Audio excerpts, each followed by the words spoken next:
Welcome to the latest episode of Five on the Floor on the Five Reasons Sports Network. Thanks for joining us on your favorite podcast app. We're on Podbean, Spotify, Google Podcasts, Apple Podcasts. We're also on Dash Radio on their Nothing But Net channel every single weeknight at 7 p.m., I think. Anyway, check out the Five Reasons YouTube channel. Make sure you hit the like and subscribe buttons. We've got content there on all the South Florida teams and more. If you're a Yankee fan, yes, we got a lot of Yankee fans in South Florida. So there's actually a new podcast that's up there. So you can find a lot of stuff. Make sure you hit the like and subscribe button. Also, fivereasonsports.com. Spell that one out. You get the latest takeaways from Brady Hawk, Hussam Patel, and others. We had a bunch of folks at Dolphins camp today, so you'll be getting coverage of that on all of our platforms. And check out the great sponsors of the Five Reasons Sports Network. We tell you this all the time for fantasy. Use the code 5. That's FIVE at Prize Picks. You can get Prize Picks. The the Google Play Store. They don't like to combine those. The Google Play Store, the App Store, prizepicks.com. But you got to use that code 5, FIVE, get your initial deposit matched up to $100. They've got the MLB on there, and they have the NFL futures. I told you, should have gone over on everything with Tua before he threw 165-yard pass to Tyreek Hill. Now it's too late. No, you can go check it out. Go to Prize Picks. Use the code 5. Get your initial deposit matched up to $100. And for all your premium CBD, go to therapistpreferred.com. Use the code 5RSN. That's the number 5RSN. 25% off premium CBD at therapistpreferred.com. And now, today's episode. Down the Biscayne. Yeah. 5 on the floor. Ride for my dogs. Where here's the thing. You can check the score. Hustle hard, couple scars, wearing bubble frogs. Just like Buck said, you in trouble, y'all. Kept the floor playing. Got it all band. Y'all seen the block. Stop with one hand. And Pat we trust. It's power, have the guts. We're here to bring the heat. Y'all can hang it up. Welcome to Five on the Floor, a daily insider show on the Miami Heat and the NBA, featuring Ethan Skolnick, Greg Sylvander, and Alex Toledo, plus others from the Five Reasons Sports Network. All right, Ethan Skolnick back on Five on the Floor. Here's today's floor plan. I've got Greg Sylvander and just Greg Sylvander because this is the old guy portion of the podcast. We do not need Brady. We gave Brady a week off. Hopefully he's not been traded anywhere else. We gave Alex a little bit of time off as well because he's kind of in the middle of this stuff, but not quite as young as Brady, but a lot younger than us. So what we're going to be doing here is we kind of wait for something to happen with the Heat is we're going to go back into their history a little bit. And what we did was we engaged our subscribers on our Off the Floor feed. You can find the link to that on Five Reasons Twitter. It's pinned up there. And we engaged our followers there. We appreciate we're up to almost 500 subscribers who are paying $3 a month to get extra content from us. One of the things we do is we look for their help with episodes. So what we asked for, and we're going to do a series of these episodes, was we're doing some top fives in Heat history. And we're just, and a little bit different too. Like not just, we will probably do the 5 biggest plays in Heat history and all that, but we want to do some unconventional stuff to pull up some names that maybe people hadn't thought of. So I have covered the team since 1996 in some capacity. I watched their first 8 years. Prior to that, as people know, I was more of a Knick fan at that point because I'm from New York. I was a fan of the Riley years in New York as well, but I started covering the Heat. You lose your allegiances, and I started covering them in 96. Greg, your history with the Heat also starts 88, correct? No, I would be lying if I said that. I would say I have a photographic memory of everything that's taken place from the 91-92 season to today. Okay.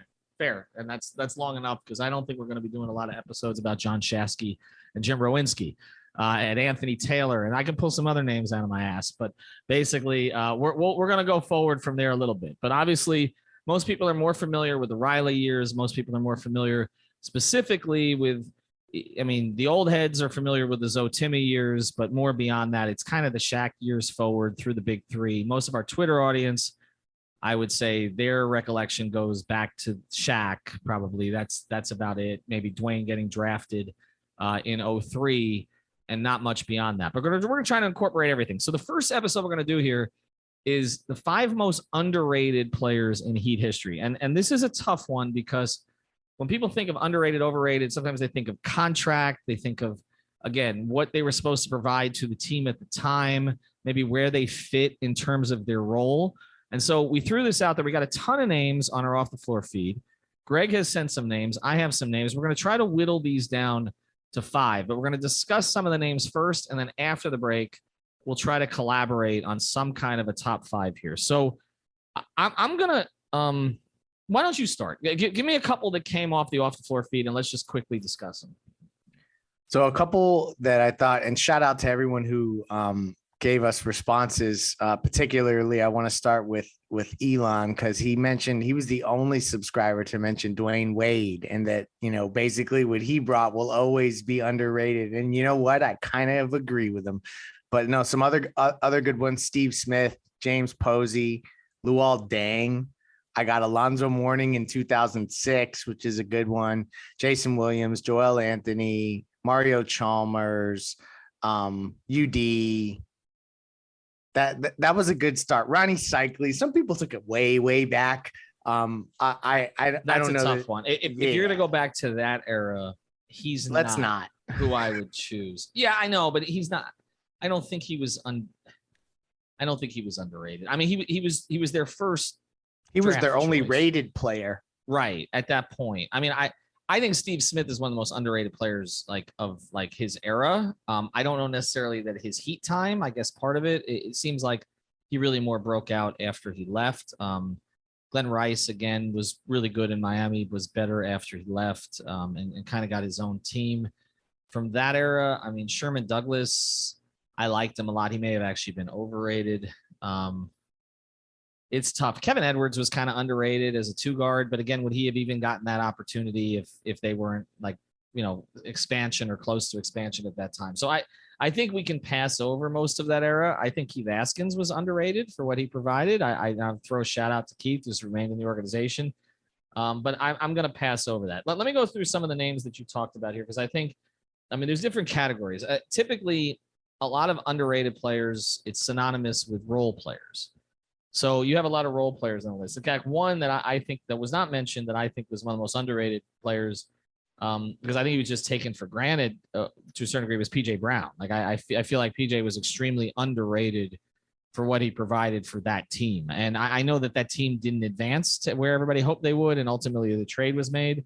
But I would put PJ up there. I think you've mentioned Dan Marley as somebody who is underrated. And I think Dan's underrated for what you said before we got on, because I think the perception is white guy easily hunted on defense. He was not. He was an anchor to their defense in a lot of ways, even though he didn't have the athleticism that he had when he was really, that Thunder Dan from Phoenix. If you said I got to send one guy to the top 5 and that's my choice and he gets to go automatically, I would choose Dan Marley. That's how strongly I feel about it. And that's fair. And you know who I'm going to say is one of my 5 that you mentioned? I'm going to throw Rio in there. I think Rio was extremely underrated for what he provided. And part of it was because of, him getting yelled at and all that and everything. But it took a certain type of player to be able to withstand that. Like, not everybody could have played with those 3 guys. And people forget he started 82 games as a rookie when he wasn't a point guard in college. And Dwayne trusted him. He defended. He didn't really complain about his role. Okay. I mean, obviously he thought he was the best player on the floor in all circumstances, but he didn't complain about his role. He made big shots for them. And really, other than the 2014 NBA Finals against the Spurs, when I know, and a lot of people don't know, Rio was going through a lot of personal stuff at that point, and he was pretty much unplayable during that series, to the point that LeBron approached me on the court after his press conference and said, "What the hell is wrong with him?" He was going through a bad spell there. But other than that, he didn't really disappoint. Like, it was typically them trying to replace him.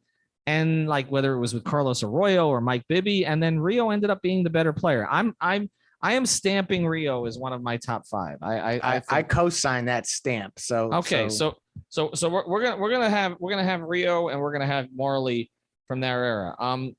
But I want to go through a couple of others, and then we'll get to some of the more bigger names. You mentioned role guys. I think Posey was underrated, no question. He's a big reason they won the championship that year. Birdman was on a list. Birdman, Luol Deng, Joel Anthony, J. Will. Got a lot of J. Will. Rio, as you mentioned. All right, before you get to J. Will, let's get into Luol Deng for a second, because I this is a complicated one. I feel like it's hard to call Luol Deng underrated, even though I think his season was underrated. I think that what he did in 15-16, sliding over to the 4, which really catalyzed them when Bosch went out, was underrated. But when when Pat Riley calls it the biggest signing in NBA history or Heat history, because he was basically failed to live LeBron. up to that billing. Yeah, I can't put Lou on. I like Lou a lot. I can't put Lou on that list for that reason. And plus, I mean, Luol Deng basically eliminated the Heat in 2007 in that sweep, and it's hard to call him underrated. So I'm going to take him off the list. Okay. But like I said, the Steve Smith, the James Posey, Cycli, Zoe in 06. You can't have Zoe on any underrated list. It's related to the Heat. And it's just too, we're getting too, we're qualifying it too much by being like 06. How about like game 6 of 06? We can't really do that. So no, I'm with you there as well. Joel Anthony is an interesting one. And here's what I'll say. I'm not going to put him on my top 5. Okay. And I know everybody made fun of the hands. Okay. The war, he was the warden. Okay. But he was kind of Edward Scissorhands in terms of catching the ball and all that. And I still have going through my head, like the look on LeBron's face when he would realize he passed it into him, anywhere near the basket. But again, he was a guy they kept trying to replace. Like they trusted him. They tried Ogauskas, they tried Dampier, they tried McGlure, they tried Turioff, they tried all those guys. And who did they end up coming back to and continue to give a role to? Joel Anthony. And the one story I always tell about Joel, the players really liked him. Like he had a role on the team. They all kind of made fun of him, but not in the same way that they did Chalmers. But he and Rio were close. Like that was the friendship between the two of them. And I always remember this because I was it was in DC. The Heat it was a shoot around before they played the Wizards. And we were at the shoot around and they would shoot around at Georgetown. So like it was way up the hill and in the back of the campus. Okay. And it was always this issue for us trying to figure out how to get out of there. Cause I don't even think at the time Ubers were a thing. I might be wrong about that, but I think we were waiting for a taxi to come up there. And so I remember walking out with Joe Goodman and it was probably Chandel, maybe it was Ira, and everybody got on the bus. And by the time that the bus got back to the hotel, because they were staying nearby, LeBron went to sleep. That's what I was told. He took a nap. And when he woke up, Joel had been traded. That was the day that Joel was traded. And LeBron woke up furious that Joel was traded. And that night, they gave up 73 in the first half to the Wizards. Like they quit in that night. And that told me a little bit of what the guys on the team thought of Joel Anthony. So I'm going to put him on the fringe. I think it's fair to put him on the fringe, but you mentioned another good one. And then after the break, I'm going to get to 2 that I really want to consider here. Jay Will. He made one of the most remarkable transformations I've ever seen. I hated that trade. I was like, how the hell is Jay Will going to play in the Heat system next to Dwayne? He wasn't a good defender in Sacramento. He obviously the ball skills were elite, but he was kind of an inconsistent shooter when he came. He was known for having an attitude. He was difficult with the media. There were a whole bunch of things that were, but honestly, he was great that year. He really was.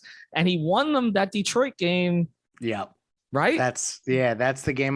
What was he, 10 for 10 or something like that? He was amazing. It was the closeout game. So yeah, that plus just, I'll always remember him with the champagne after they won in 06 and basically, everyone reminding him that like they can never take that away from him because there was just so much talk of him being flash over substance and that kind of stuff would never be able to win. And he really tailored his game in a way that fit in Miami for this one particular period. I don't know that it would have lasted much longer, and it didn't last much longer, but for that particular run, he was exactly what they needed because the year before Damon Jones just didn't have enough. And you saw that difference when they had Jay Will instead running point.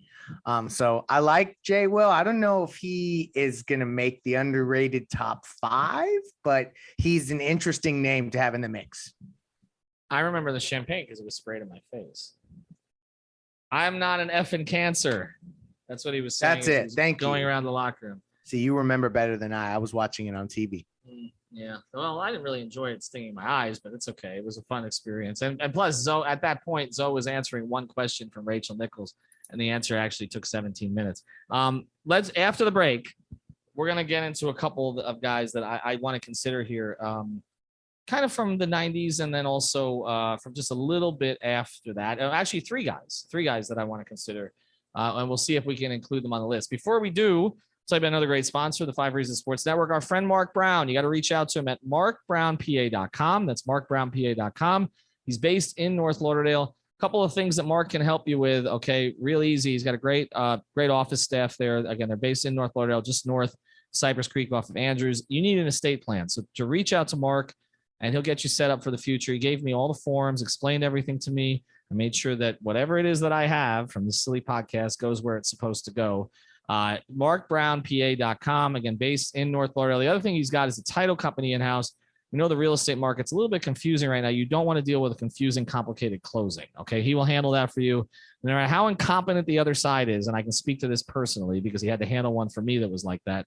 You can reach out to Mark and he'll do it for you. 954-566-5678. Big Miami Heat fan. 954-566-5678. Mark Brown, that's with a C, markbrownpa.com. All right, I got 3 more names that I want to discuss. And it's funny because one of these names you mentioned, and I didn't think we were actually going to get to him, but he was going to be on my list too.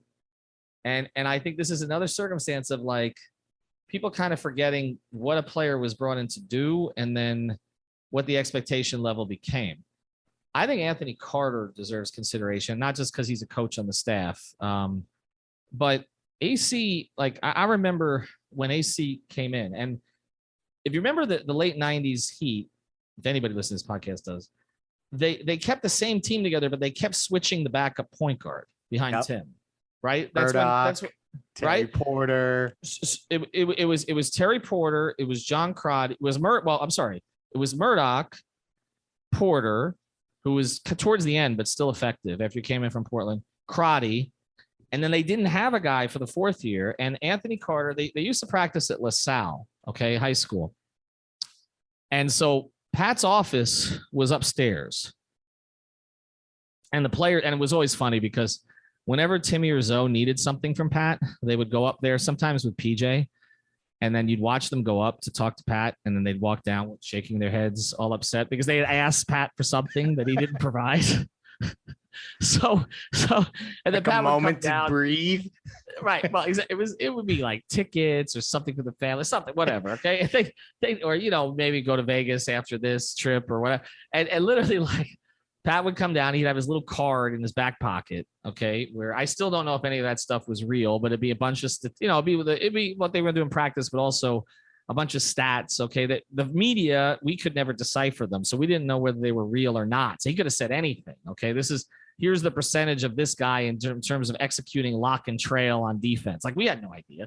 He would just throw us out. So anyway, they'd be at LaSalle, but basically where Anthony Carter caught their attention was that they were running some scrimmages in training camp and AC's team was winning every game.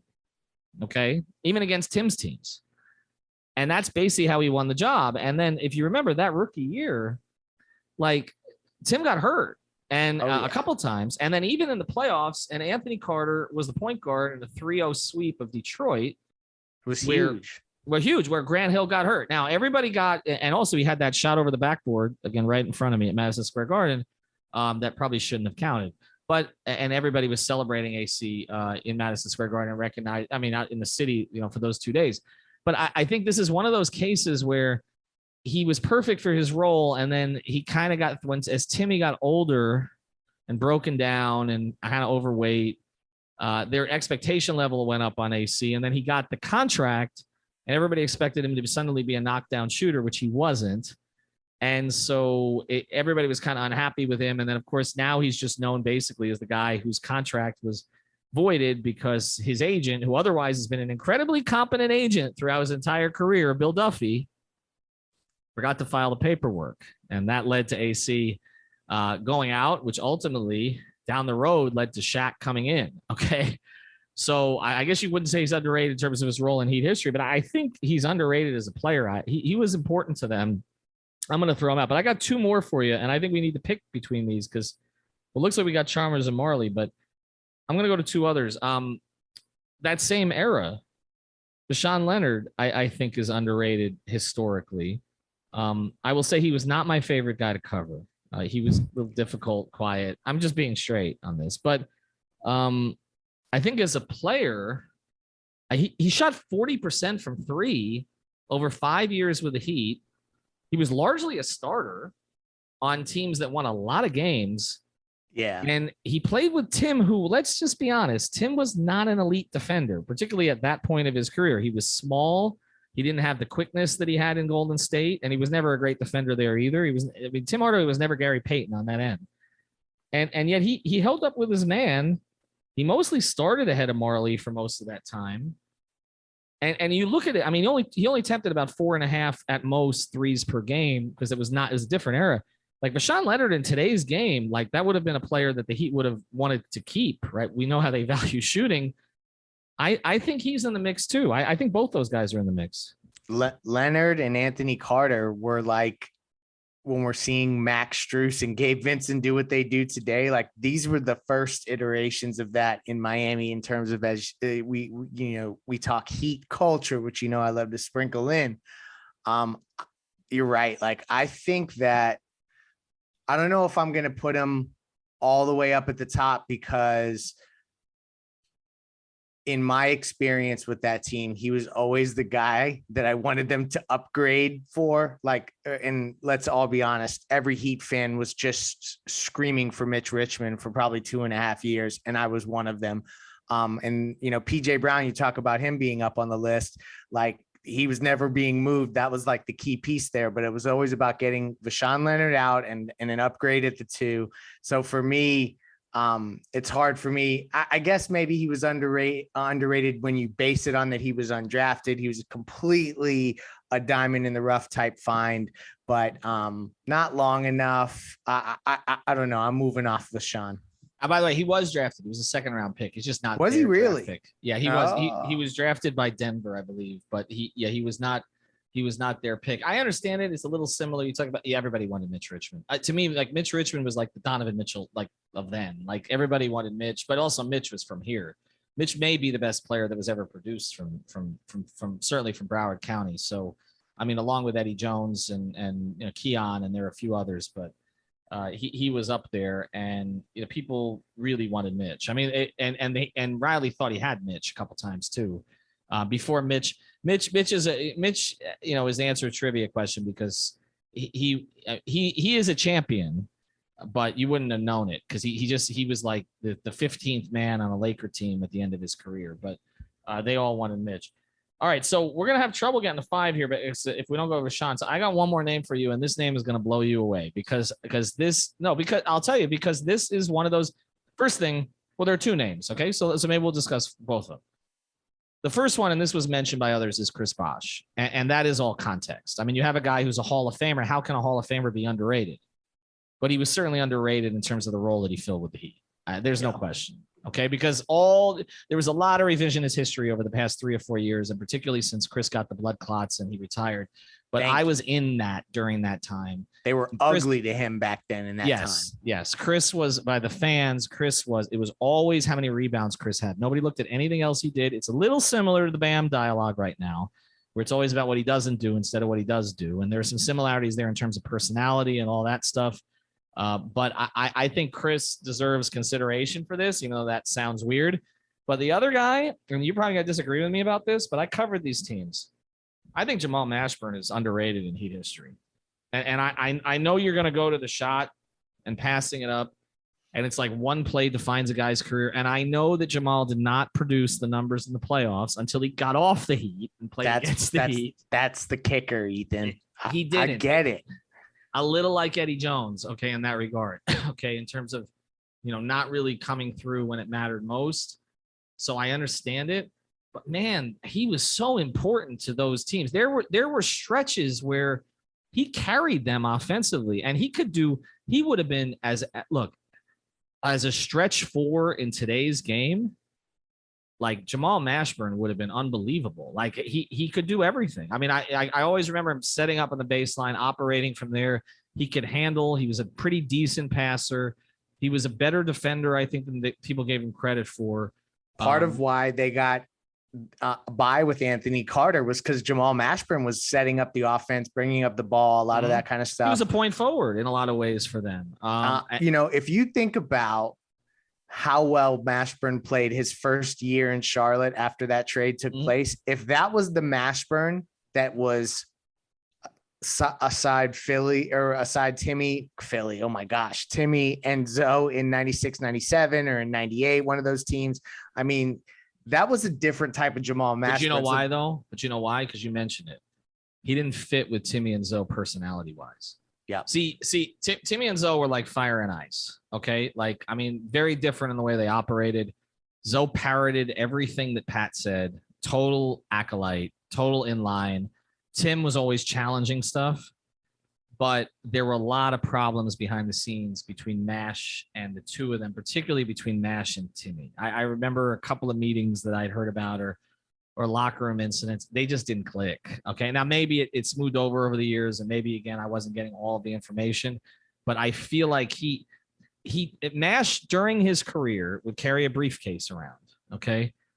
He was a great basketball player in Kentucky. I mean, he's minted in Kentucky for the rest of his life, but he was always thinking about life beyond basketball when he was playing basketball. Like, it was more than basketball to him. It's similar to Bosch, similar to some other guys.